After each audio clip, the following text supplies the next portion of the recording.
ओम शांति।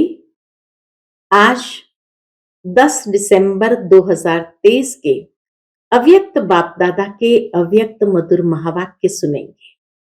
ये अव्यक्त मधुर महावाक्य अव्यक्त बाप दादा ने 23 फरवरी 1997 को सुनाए थे, जिसमें बाप दादा विश्व के चारों तरफ के बच्चों को देख बहुत हर्षित हो रहे हैं।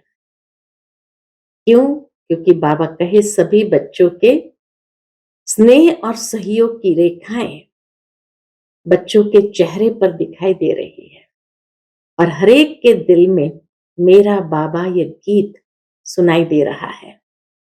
बाबा भी बच्चों को फिर बहुत प्यार करते हैं और कहते हैं, ओ मेरे लाडले प्रिय स्नेही बच्चे। एक एक बच्चा बाबा का बहुत लाडला और स्नेही है। क्यों? क्योंकि बाबा कहे कोटों में कोई है। इतना सुंदर स्वमान बाबा जागृत करता है आज। तो बाप दादा भी लाडले बच्चे को देख खुश होते हैं और बच्चों को सदा खुशी में डांस करते हुए देखते भी है और सदा देखना चाहते हैं कि ये खुशी कभी बच्चों की कम न हो। वर्तमान समय बाबा कहे आप बच्चों की विश्व को इसी सेवा की आवश्यकता है। हर बच्चा विश्व के अंदर मन से परेशान है, दुखी है, थके हुए हैं, टेंशन में है। तो बाबा कहे बच्चों से यही सेवा करने की आवश्यकता है। बच्चों को यही सेवा करने की आवश्यकता है। जो चेहरे से, नैनों से, दो शब्द से हर आत्मा के दुख को दूर कर उनको खुशी दे दो। बाबा कहे वो आपके सामने आते ही आपकी मूरत, आपकी वृत्ति, आपकी दृष्टि से परिवर्तन हो जाए। क्योंकि आज दुनिया के अंदर मन की खुशी के लिए लोग कितना खर्चा करते हैं, कितने मनोरंजन साधन अपनाते हैं, लेकिन बाबा कहे वह है अल्पकाल के साधन और आपकी है सदाकाल की सच्ची साधना। तो साधना उन आत्माओं को परिवर्तन कर ले। समय प्रति समय जितना अल्पकाल के साधनों से वो परेशान होते जाएंगे, ऐसे समय पर आपकी खुशी उन्हों के लिए सहारा बन जाएगी। क्यों? क्योंकि बाबा कहे आपको खुश नसीब। ब्राह्मण माना क्या? ब्राह्मण की डेफिनेशन बाबा ने आज सुनाई है कि ब्राह्मण अर्थात खुशी की जीवन। कभी कभी बाप दादा देखते हैं, क्या देखते हैं, और थोड़ा सा आश्चर्य भी लगता है कि मेरे बच्चे और उदास। तो बाबा ने बता दिया कि उदास माना माया का दास बनना, कहीं न कहीं माया की अधीनता को स्वीकार कर लिया है। लेकिन फिर बाबा स्वमान को जागृत करते हैं कि आप तो हो मायापति। बच्चे कौन है? बच्चे तो बाबा कहे मायापति है। तो जैसे बाप की नॉलेज विस्तार से जानते हो ना, ऐसे माया की भी बहुरूपी रूप की पहचान की नॉलेज अच्छी तरह से धारण कर लो। नहीं तो क्या होगा, जैसे ही माया आ जाती है फिर युद्ध करना पड़ता है और मन बुद्धि दोनों थक जाती है। फिर बाबा स्पष्ट करते हैं कि माया क्या है। क्योंकि बच्चे बाबा के पास जाकर करते हैं, बाबा माया आ गई, माया आ गई। तो बाबा कहे माया क्या है? आपकी कमजोरी भिन्न भिन्न माया के रूप बन जाती है, इसलिए उन कमजोरी को समाप्त करो। तो बाप दादा सदा हर एक बच्चे को खुश नसीब के नशे में, खुशनुमा चेहरे में और खुशी की खुराक से तंदुरुस्त और सदा खुशी के खजानों से संपन्न देखना चाहते हैं। खुशनसीबी के नशे में खुशनुमा चेहरा, खुशी की खुराक से तंदुरुस्त और खुशी के खजानों से संपन्न देखना चाहते हैं। जीवन में क्या होता है? एक है खुराक, एक है खजाना। तो ये दोनों, खुशी की खुराक, खुशी का खजाना, दोनों ही प्राप्त है। अगर और कोई भी पुरुषार्थ न करो तो बाबा कहे सिर्फ एक लक्ष्य रखो कि कुछ भी हो जाए मुझे खुशी को नहीं छोड़नी है। तो बातें क्या लगेगी? जब खुशी को नहीं छोड़ेंगे तो बातें क्या लगेगी? बातें तो आएंगी लेकिन खेल लगेगी। और अपने खेल देखने की साक्षीपन की सीट पर सदा स्थित रहो। बाबा कहे नीचे आ जाते हैं तो खुशी कम हो जाती है, इसलिए तख्त नशीन बने रहो। बाप दादा ने पहले भी 2 शब्द सुनाए हैं। कौन से 2 शब्द? एक है साथी और एक है साक्षी। जब बाप दादा साथ है तो साक्षीपन की सीट सदा मजबूत रहती है। इसीलिए बाबा कहे बाबा को साथ रखो, यूज करो बाबा को और साक्षीपन की सीट पर रहो। ऐसे साथ है ये मानते भी हो, अनुभव भी करते हो, लेकिन बाबा फिर खेल देखते हैं कि बाप साथ बैठा है और बच्चे अपनी परिस्थिति में उसका सामना करने में इतना मस्त हो जाते हैं जो देखते ही नहीं कि कौन साथ बैठा है। फिर बाप दादा क्या करते हैं? फिर बाप भी साथी से साक्षी बनकर खेल देखते हैं, बच्चों का खेल देखते हैं। तो बाबा कहे ऐसे तो नहीं करो ना। बाबा की बच्चों में एक ही शुभ आश रहती है कि एक एक बच्चा स्वराज्य अधिकारी सो विश्व अधिकारी बने। तो राजा कहाँ बैठता है? राजा तो हमेशा तख्त पर बैठता है। तो बाबा कहे साक्षीपन का तख्त नहीं छोड़ो। ऐसे ही पुरुषार्थ करो कि साक्षी और खुशनुमा तख्त नशीन मुझे रहना है। साक्षीपन के तख्त नशीन आत्मा कभी भी कोई समस्या में परेशान नहीं हो सकती। जब तख्त नशीन रहने के संस्कार अब से ही डालेंगे तब विश्व के तख्त पर भी बैठेंगे। तो इसीलिए बाबा बच्चों को सावधान भी करते हैं।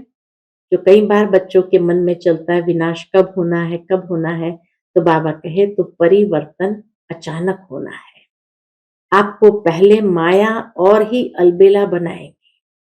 सोचेंगे हमने तो 2000 सोचा था, वह भी पूरा हो गया, अभी तो थोड़ा रेस्ट कर लो। पहले माया अपना जादू फैलाएगी, अलबेला बनाएंगी और फिर अचानक विनाश होगा। इसलिए बाबा कहे विनाश की डेट को सोचो नहीं, अलबेला नहीं बनो, सेवा के उमंग उत्साह में रहो, खुशी में रहो और आगे बढ़ो। तो आज अव्यक्त बाप दादा के अव्यक्त मधुर महावाक्य सुनेंगे।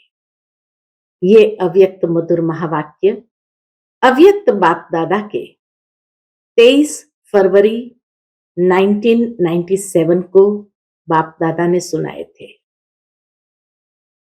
आज की मुरली का टाइटल है साथी को साथ रख, साक्षी और खुशनुमा तख्त नशीन रहो। आज विश्व कल्याणकारी बाप विश्व के चारों तरफ के बच्चों को देख हर्षित हो रहे हैं। सभी बच्चों के स्नेह और सहयोग की रेखाएं बच्चों के चेहरे से दिखाई दे रही है। बाबा सारे विश्व के बच्चों को अपने सन्मुख इमर्ज करके सबको देख हर्षित हो रहे हैं। और बाबा हरेक के चेहरे पर क्या देख रहे हैं कि सभी बच्चों के स्नेह और सहयोग की रेखाएं उनके चेहरे से स्पष्ट दिखाई दे रही है। हर एक के दिल से मेरा बाबा ये गीत बाप दादा सुन रहे हैं।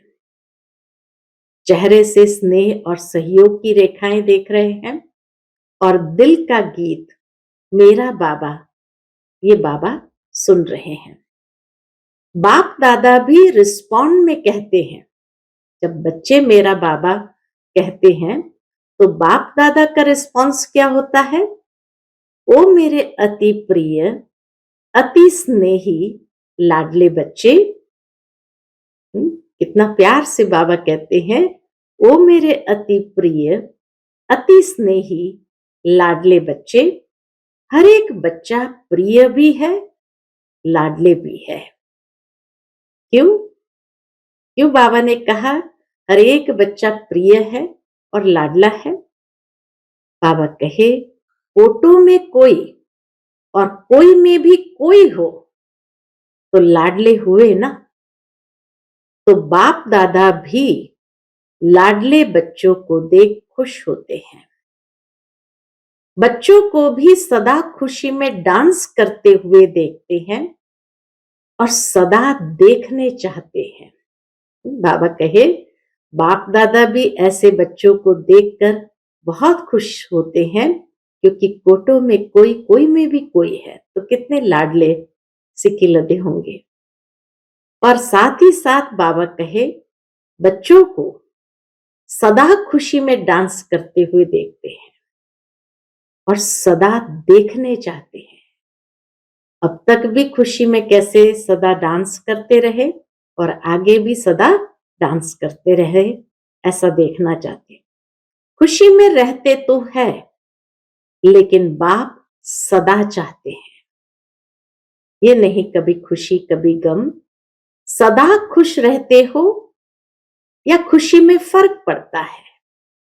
पूछते बाबा, सदा खुशी में रहते हो या खुशी में फर्क पड़ता है? कभी बहुत खुशी, कभी थोड़ी कम और कभी बहुत कम। बाप ने पहले भी सुनाया है कि वर्तमान समय आप बच्चों की विश्व को इस सेवा की आवश्यकता है। बहुत सुंदर बात बाबा यहाँ रहस्य के रूप में खोलते हैं कि वर्तमान समय आप बच्चों की विश्व को इसी सेवा की आवश्यकता है। कौन सी? सदा खुशी में रहने की, जो चेहरे से, नैनों से, दो शब्द से हर आत्मा के दुख को दूर कर खुशी दे दो। ये हर एक आत्मा चाहती है और बाबा भी चाहते हैं। अब यही अंतिम सेवा जरूर बच्चे करें, आपको देखते ही खुश हो जाए। इसीलिए खुश नमा चेहरा या खुश नमा मूरत सदा रहे। खुश नमा चेहरा, खुश नमा मूरत सदा रहे, क्योंकि मन की खुशी सूरत से स्पष्ट दिखाई देती है। कितना मन खुशी में नाचता है ये बाबा कहे चेहरे की सूरत से स्पष्ट दिखाई देता है। कितना भी कोई भटकता हुआ परेशान दुख की लहर में आए, खुशी में रहना असंभव भी समझते हो, लेकिन आपके सामने आते ही आपकी मूरत, आपकी वृत्ति, आपकी दृष्टि आत्मा को परिवर्तन कर ले। इतनी सुंदर बात बाबा ने कहा कि दुनिया की हर आत्मा इतनी परेशान दुखी है, उनका मन इतना भटकता है, जो खुशी में रहना उनके लिए असंभव है। लेकिन आपके वाइब्रेशन ऐसे हो जो बस वो आत्मा की जैसे दृष्टि, वृत्ति, मूरत सब कुछ परिवर्तन हो जाए। आज मन की खुशी के लिए कितना खर्चा करते हैं। दुनिया में लोग एंटरटेनमेंट के लिए, मनोरंजन के लिए कितना खर्चा करते हैं, कितने मनोरंजन के नए नए साधन बनाते हैं।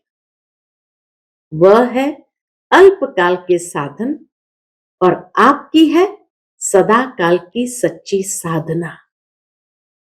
हमारी साधना है, तपस्या है सदा खुशी में रहने की।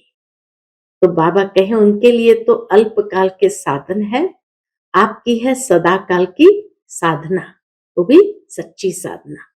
तो साधना उन आत्मा को परिवर्तन कर ले, हाय हाय ले आवे और वाह वाह लेकर जाए। आए तब कैसी स्थिति में आए?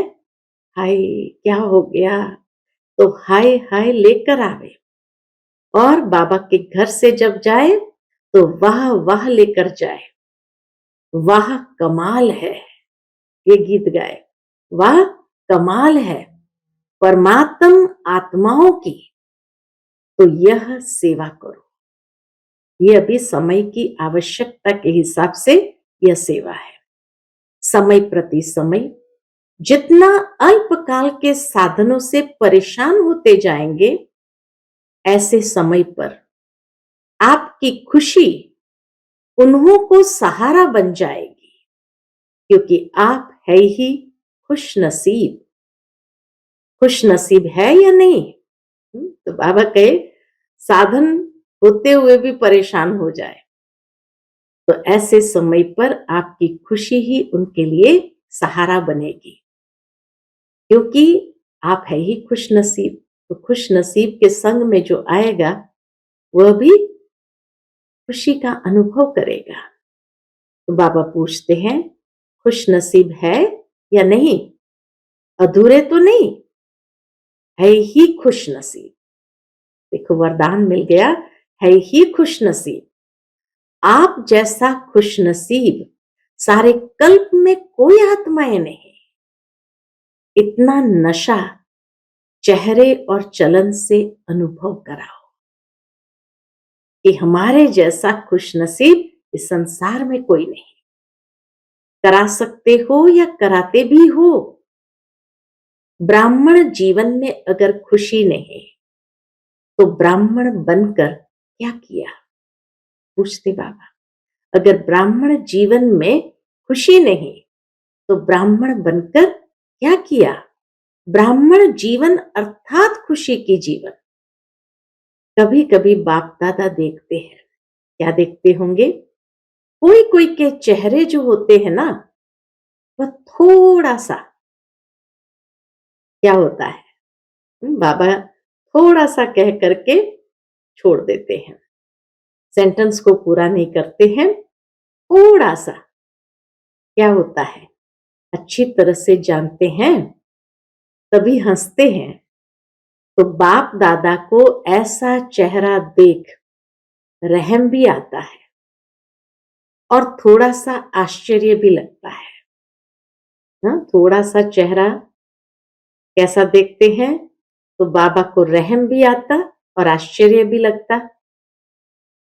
मेरे बच्चे और उदास, चेहरे में थोड़ी सी उदासी देखते हैं तो बाबा को आश्चर्य लगता है, रहम आता है।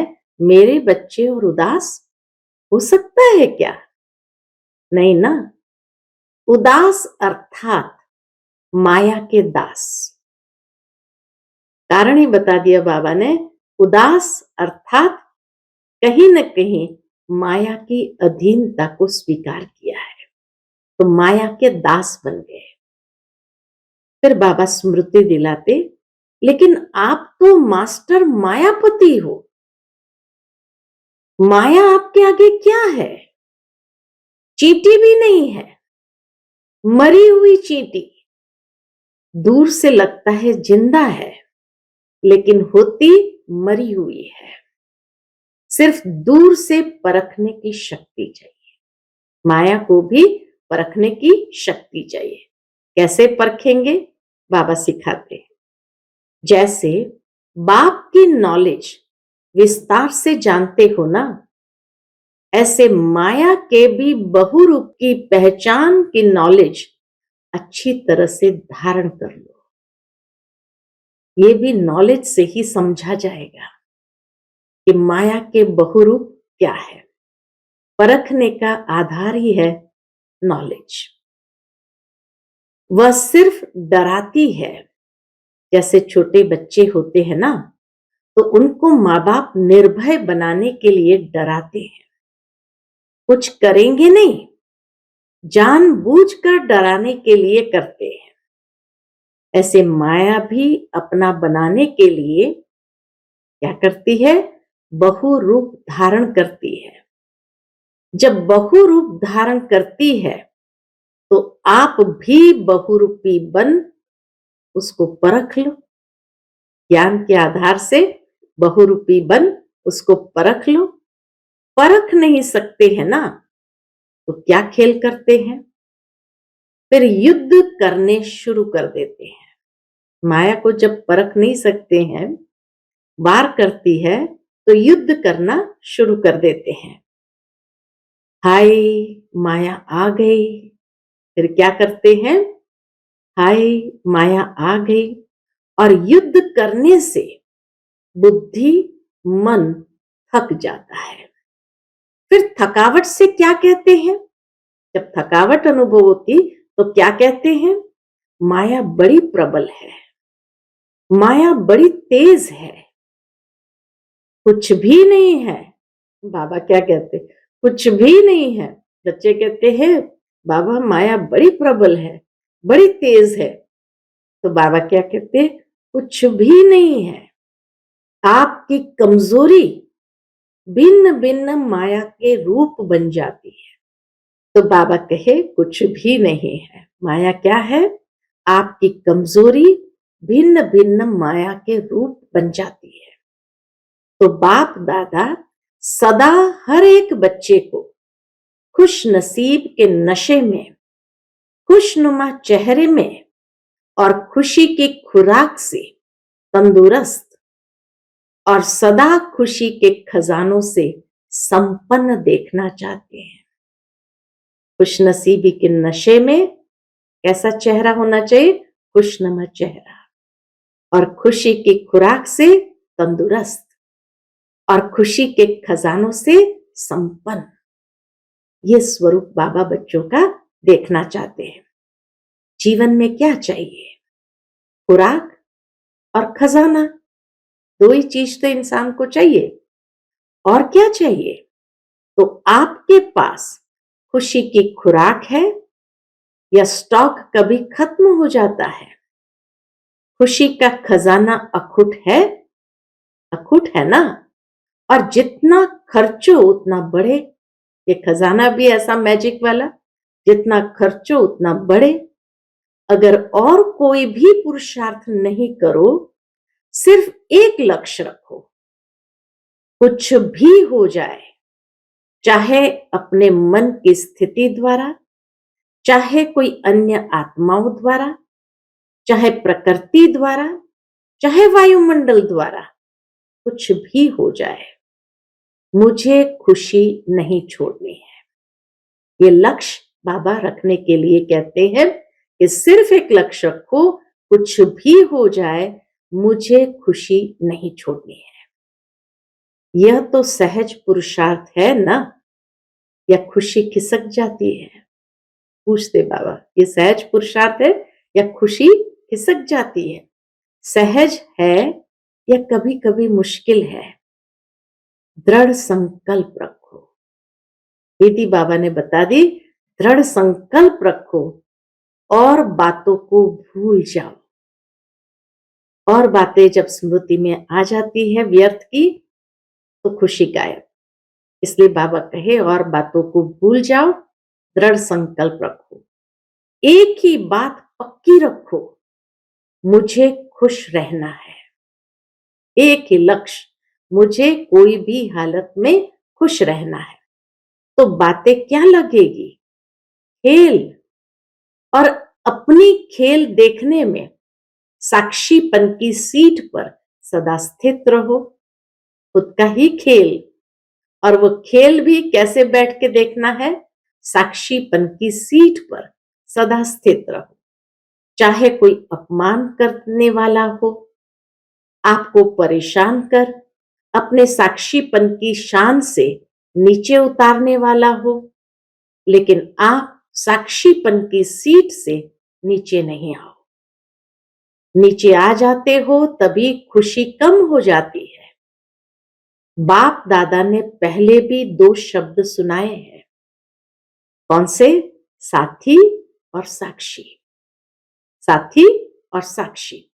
जब बाप दादा साथ है तो साक्षीपन की सीट सदा मजबूत रहती है। जब बाप दादा साथ है तो साक्षीपन की सीट मजबूत रहती है।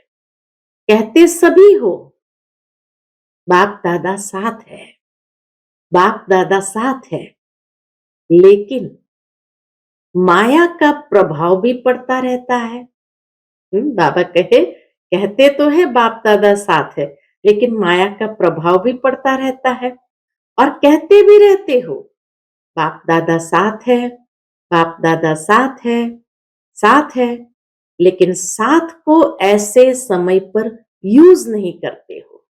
बाबा के साथ को ऐसे समय पर यूज नहीं करते हो, किनारे कर देते हो।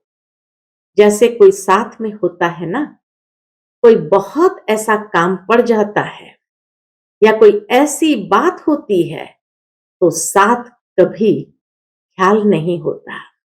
ऐसी कोई बात हो जाती तो बुद्धि से वो बात ही निकल जाती है कि बाबा साथ है, तो साथ कभी ख्याल नहीं होता, बातों में पड़ जाते हैं।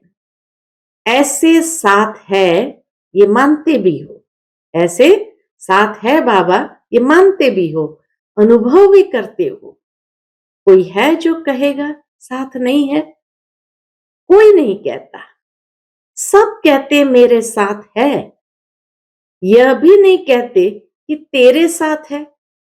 हर एक कहता है मेरे साथ है, मेरा साथी है।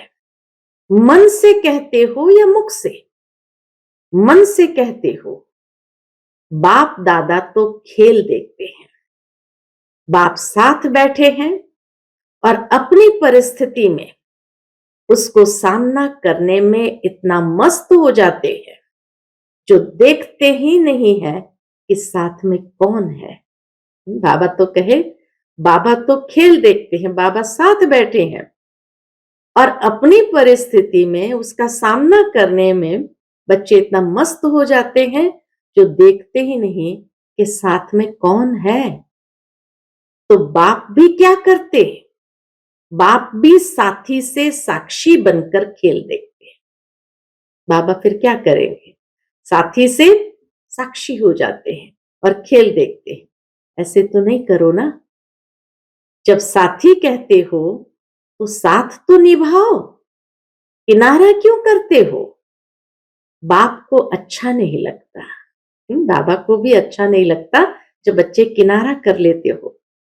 बाप यही शुभ आशा रखते हैं और है भी कि एक एक बच्चा स्वराज्य अधिकारी सो विश्व राज्य अधिकारी हो। बाबा की यही शुभ आशा है, हर एक बच्चा स्वराज्य अधिकारी सो विश्व अधिकारी है। आप लोग प्रजा है क्या? प्रजा तो नहीं बनना है ना। राजे महाराजे विश्व राजे हो ना, प्रजा बनाने वाले हो ना। राजे तो हमेशा प्रजा बनाने वाले हो, प्रजा बनने वाले नहीं हो। राजा बनने वाले, प्रजा बनाने वाले हो। तो राजा कहां बैठता है? तख्त पर बैठता है ना। जब प्रैक्टिकल में राजा के नशे में होता है तो तख्त पर बैठता है ना। तो साक्षीपन का तख्त छोड़ो नहीं। स्वराज्य अधिकारी विश्व अधिकारी आत्माओं को बाबा ने तख्त दिया है, साक्षीपन का तख्त, उसको बाबा कहे छोड़ो नहीं। जो अलग अलग पुरुषार्थ करते हो उसमें थक जाते हो। कौन सा अलग अलग पुरुषार्थ करते हैं? आज मनसा का किया, कल वाचा का किया, संबंध संपर्क का किया तो थक जाते हो। एक ही पुरुषार्थ करो कि साक्षी और खुशनमा तख्त नशीन रहना है। साक्षी और खुशनमा तख्त नशीन रहना है। यह तख्त कभी नहीं छोड़ना है। कोई राजा ऐसे सीरियस होकर तख्त पर बैठा तख्त पर हो लेकिन बहुत क्रोधी हो, ऑफिशियल हो, तो अच्छा लगेगा? कहेंगे ये तो राजा है ही नहीं, ये तो अपने क्रोध के वश है, ये तो राजा नहीं है। तो आप सदा तख्त नशीन है ना। वह राजे तो कभी तख्त पर बैठते, कभी नहीं बैठते, लेकिन साक्षीपन का तख्त ऐसा है जिसमें हर कार्य करते भी तख्त नशीन, उतरना नहीं पड़ता है। सोते भी तख्त नशीन, उठते चलते संबंध संपर्क में आते तख्त नशीन। तख्त पर बैठना आता है कि बैठना नहीं आता है? पूछते बाबा, तख्त पर बैठना आता है कि बैठना नहीं आता है, खिसक जाते हो। साक्षीपन के तख्त नशीन आत्मा कभी भी कोई समस्या में परेशान नहीं हो सकती। इतनी सुंदर बात बाबा ने कही कि साक्षीपन के तख्त नशीन आत्मा कभी भी कोई समस्या में परेशान नहीं हो सकती। समस्या तख्त के नीचे रह जाएगी और आप ऊपर तख्त नशीन होंगे। समस्या आपके लिए सिर नहीं उठा सकेगी, नीचे दबी रहेगी, आपको परेशान नहीं करेगी, और कोई को भी दबा दो तो अंदर ही अंदर खत्म हो जाएगा ना। तो ऐसे ही समस्या भी खत्म हो जाएगी। तो बाप दादा को ऐसे समय पर आश्चर्य लगता है। आप नहीं आश्चर्य करना, बाबा को आश्चर्य लगता है, लेकिन बाबा कहे आप नहीं आश्चर्य करना, अपने पर भले करना, दूसरे पर नहीं करना। तो आश्चर्य लगता है कि यह मेरे बच्चे क्या कर रहे हैं, तख्त से उतर रहे हैं। जब तख्त नशीन रहने के संस्कार अब से ही डालेंगे, तब विश्व के तख्त पर भी बैठेंगे। जब तख्त नशीन रहने के संस्कार अभी से होंगे, तो विश्व का तख्त भी सदा रहेगा। यहां सदा काल तख्त नशीन नहीं होंगे, तो वहां भी सदा अर्थात जितना समय फुल है उतना समय नहीं बैठ सकेंगे। एक दो जन्म बैठ लिया बस, संस्कार सब अभी भरने हैं, फिर वही भरे हुए संस्कार सतयुग में कार्य करेंगे। रॉयल्टी के संस्कार अभी से भरने हैं। ऐसे नहीं सोचना कि अभी कुछ समय तो पड़ा है, इतने में विनाश तो होना नहीं है, ये नहीं सोचना। हाँ, बाबा कहे अभी से वो रॉयल्टी के संस्कार स्वयं में भरना है, ये नहीं सोचना अभी तो कुछ समय पड़ा है, इतने में विनाश तो होना नहीं है, ये नहीं सोचना। विनाश होना है अचानक। हाँ, बाबा फिर से स्मृति दिलाते हैं, विनाश होना है अचानक, पूछ कर नहीं आएगा कि हाँ तैयार हो, सब अचानक होना है। आप लोग भी ब्राह्मण कैसे बने, अचानक ही बन गए। हाँ, बाबा कहे आप लोग भी ब्राह्मण कैसे बने, अचानक ही संदेश मिला, प्रदर्शनी देखी, संपर्क संबंध हुआ, बदल गए। क्या सोचा था इस तारीख को ब्राह्मण बनेंगे, अचानक हो गया ना। बाबा ये हमें महसूस कराना चाहते हैं कि ड्रामा में सब कुछ अचानक होता है, कभी कोई चीज पहले से सोच कर नहीं होती है। तो बाबा कहे क्या सोचा था इस तारीख को ब्राह्मण बनेंगे, अचानक हो गया ना। तो परिवर्तन भी अचानक होना है, विनाश भी अचानक होना है। आपको पहले माया क्या करेगी, आपको पहले माया और ही अलबेला बनाएगी। सोचेंगे हमने तो 2000 सोचा था कि 2000 में विनाश होगा, वह भी पूरा हो गया, अभी तो थोड़ा रेस्ट कर लो। पहले माया अपना जादू फैलाएगी, अलबेला बनाएगी। देखो हर बात के लिए बाबा हम बच्चों को सावधान करते हैं कि पहले माया अपना जादू फैलाएगी, अलबेला बनाएगी। किसी भी बात में, चाहे सेवा में, चाहे योग में, चाहे धारणा में, चाहे संबंध संपर्क में, अलबेला कैसे बनाएंगी, ये तो चलता ही है, ये तो होता ही है। ऐसे पहले माया अलबेला बनाने की कोशिश करेगी, फिर अचानक विनाश होगा। फिर नहीं कहना कि बाप दादा ने सुनाया ही नहीं, ऐसा भी होना है क्या, इसलिए पहले ही सुना देते हैं। अलबेले कभी भी किसी भी बात में नहीं बनना, अलबेले कभी भी किसी भी बात में नहीं बनना।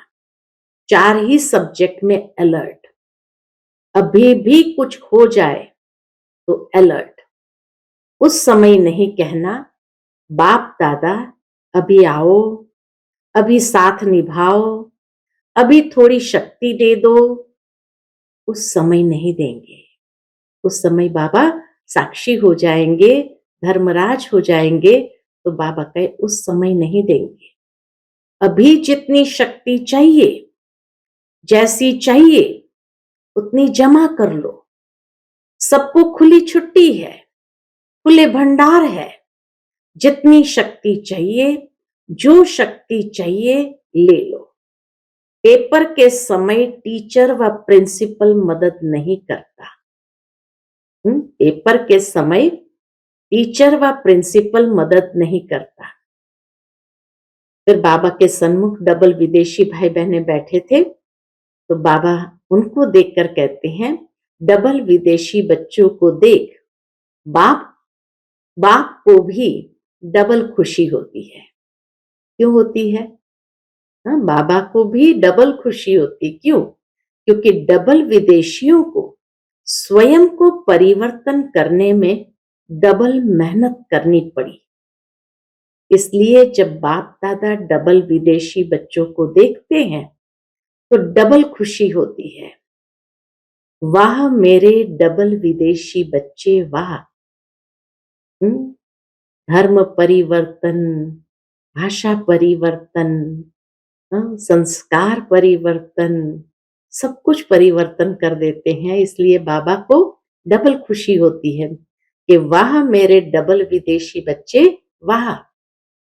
फिर बाबा ने डबल विदेशी बच्चों को कहा, डबल विदेशी हाथ उठाओ। तो बताया गया बाबा को विश्व के अनेक देशों से करीब 1000 भाई बहनें सभा में उपस्थित है। तो बाबा कहे वाह बहुत अच्छा, डबल ताली बजाओ। फिर बाबा विदेशी बच्चों को अपने सेवा के उमंग उत्साह के लिए भी बल भरते हैं। बाप दादा विदेश की सेवा के समाचार सुनते रहते हैं, देखते भी रहते हैं। रिजल्ट में क्या देखा बाबा ने? सेवा का उमंग उत्साह बहुत अच्छा है। सिर्फ कभी कभी अपने ऊपर सेवा का थोड़ा सा बोझ उठा लेते हैं। बाबा ने देखा कि सेवा का उमंग उत्साह बहुत अच्छा है, सिर्फ कभी कभी अपने ऊपर सेवा का बोझ उठा लेते हैं। बोझ नहीं उठाओ, बोझ बाप को दे दो। बाप के लिए वह बोझ कुछ भी नहीं है। लेकिन आप सेवा का बोझ उठा लेते हो तो थक जाते हो। बोझ उठाते तो टेंशन में आ जाते हैं, फिर थक जाते हो। सेवा बहुत अच्छी करते हो, सेवा के समय नहीं थकते हो। उस समय बहुत अच्छे चेहरों का फोटो निकालने वाला होता है, लेकिन कोई कोई, सभी नहीं। हाँ, बाबा कहे सभी नहीं। सेवा के बाद थोड़ा सा थकावट के चेहरे में दिखाई देते हैं। बाबा जब ऊपर से देखते हैं तो सेवा के बाद कोई कोई, सभी नहीं, सेवा के बाद थोड़ा सा थकावट के चेहरे में दिखाई देते हैं। बाप कहते बोझ क्यों उठाते हो? क्या बोझ उठाना अच्छा लगता है या आदत पड़ी हुई है? बोझ नहीं उठाओ। बोझ तब लगता है जब बाप साथ नहीं है। और बाप साथ नहीं है तो क्या होता? मैंने किया, मैं करती हूं, मैं करता हूं, तो बोझ हो जाता है। ये मैं मेरा मेरा आता है तो बोझ अनुभव होता है। बाप साथ है, बाप का कार्य है, बाप करा रहा है, तो बोझ नहीं होगा। विधि भी बताई कैसे बोझ बाबा को दे देना है कि बाप साथ है, बाप का कार्य है, बाप करा रहा है, तो बोझ नहीं होगा। हल्के हो, नाचते रहेंगे। जैसे डांस बहुत अच्छी करते हो ना, बाबा देखते हैं डबल विदेशी भाई बहनों की डांस बहुत अच्छी करते हो ना। डबल विदेशियों की डांस देखो तो बहुत अच्छी होती है। अपने को थकाते नहीं है, फरिश्ते मुआफिक करते हैं। इंडियन जो करेंगे वो पांव थकाएंगे, हाथ भी थकाएंगे, लेकिन विदेशी डांस भी लाइट करते हो तो ऐसे सेवा भी एक डांस समझो, खेल समझो, थको नहीं। हाँ, कितना बाबा को रहम आता है कि बच्चे डांस समझो, खेल समझो, थको नहीं। बाप दादा को वो फोटो अच्छा नहीं लगता है, थकावट वाला फोटो बाबा को अच्छा नहीं लगता है। सेवा का उमंग उत्साह अच्छा है और यह भी रिजल्ट बाप के पास है कि अभी थोड़ी सी बात में हलचल में आने की परसेंटेज बहुत कम है, जल्दी हलचल में नहीं आते हैं। मेजॉरिटी ठीक है, बाकी थोड़ी संख्या कभी कभी थोड़ा सा हलचल में दिखाई देती है, लेकिन आदि की रिजल्ट और अब की रिजल्ट में बहुत अच्छा अंतर है। ऐसा दिखाई देता है ना, अभी नाजुकपन छोड़ते जा रहे हैं।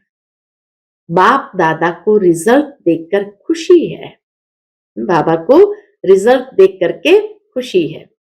अभी छोटे छोटे माइक भी तैयार कर रहे हैं। अभी छोटे माइक है, लेकिन छोटे से बड़े तक भी आ जाएंगे। बाप दादा को याद है, कौन सी बात याद है? आदि में ये विदेशी टीचर्स कहती थी कि वीआईपीस को मिलना ही मुश्किल है, आना तो छोड़ो, मिलना ही मुश्किल है। और अभी सहज हो गया है। क्यों क्यों सहज हो गया है? क्योंकि आप भी वीआईपी हो गए हो। बाबा भी कहते आप बच्चे भी क्या हो गए? वीआईपी हो गए हो। तो आपके आगे वीआईपी क्या है? टोटल विदेश की रिजल्ट अच्छी है। बाबा जैसे रिजल्ट बता देते हैं कि टोटल सेवा की रिजल्ट बाबा ने बहुत अच्छी देखी। सेंटर्स भी अच्छे हैं, वृद्धि को प्राप्त करते जा रहे हैं। भारत में हैंड्स नहीं है, नहीं तो भारत में भी सेवा केंद्र तो बहुत खुल जाए। एक एक जोन वाला कहता है हैंड्स नहीं है, तो अभी इस वर्ष हैंड्स निकालने की सेवा करो। ये भारतवासी को बाबा प्रेरणा दे रहे हैं। हैंड्स मांगो नहीं, निकालो और ही दान पुण्य करो। विदेश में ये बहुत अच्छा तरीका है, जहां भी सेंटर खुलता है वहां के ही लौकिक कार्य भी करते हैं, सेंटर भी चलाते हैं। कैसे चलेगा, कौन चलाएगा, ये प्रॉब्लम कम है। आप लोग ये नहीं सोचना कि हम लौकिक काम क्यों करें, यह तो आपकी सेवा का साधन है। लौकिक कार्य करना विदेश में यह भी सेवा का साधन है। लौकिक कार्य नहीं करते हो, लेकिन बाबा देखो कितनी सुंदर बच्चों के अंदर शक्ति भरते हैं कि लौकिक कार्य नहीं करते हो, लेकिन अलौकिक कार्य के निमित्त बनने के लिए लौकिक कार्य करते हैं। ये भी एक सेवा का साधन है। लौकिक कार्य पर ही तो सभी लोग कांटेक्ट में आते हैं, तो इसीलिए अलौकिक कार्य के निमित्त बनने के लिए लौकिक कार्य करते हो। जहां भी जाते हो वहां सेंटर खोलने का उमंग रहता है ना, तो लौकिक कार्य कब तक करेंगे ये नहीं सोचो कि कब तक हमें करना होगा। लौकिक कार्य अलौकिक कार्य निमित्त करते हो, आप तो सरेंडर हो, बुद्धि से सरेंडर हो। लौकिकपन नहीं हो, अलौकिकपन है तो लौकिक कार्य में भी समर्पण हो। लौकिक कार्य को छोड़कर समर्पण समारोह मनाना है, ये बात नहीं है। ऐसे करने से वृद्धि कैसे होगी? अगर लौकिक कार्य को छोड़ करके समर्पण समारोह भी मनाया, बाबा कहे, तो फिर वृद्धि कैसे होगी? इसलिए लौकिक कार्य करते अलौकिक कार्य के निमित्त बनते हो, तो जो निमित्त लौकिक समझते हैं और रहते अलौकिकता में है, ऐसी आत्मा को डबल क्या पदम मुबारक हो। ऐसे आत्माओं को बाबा डबल तो क्या, पदम मुबारक दे रहे हैं। सिर्फ ट्रस्टी होकर करना, मैंपन में नहीं आना। मैं इतना काम करती हूं, मैंपन नहीं। करावनहार करा रहा है, मैं इंस्ट्रूमेंट हूं, पावर के आधार पर चल रही हूं। अच्छा, आज डबल विदेशियों का टर्न है ना। आप लोगों को भी डबल विदेशियों को देख खुशी होती है ना। तो सभी डबल विदेशी खुशनुमा हो, हाथ की ताली बजाओ। अभी मधुबन में तो माया नहीं आती है ना। अच्छा, 1 सेकंड में बिल्कुल बाप समान अशरीरी बन सकते हो? पूछते बाबा। तो 1 सेकंड में फुल स्टॉप लगाओ और अशरीरी स्थिति में स्थित हो जाओ।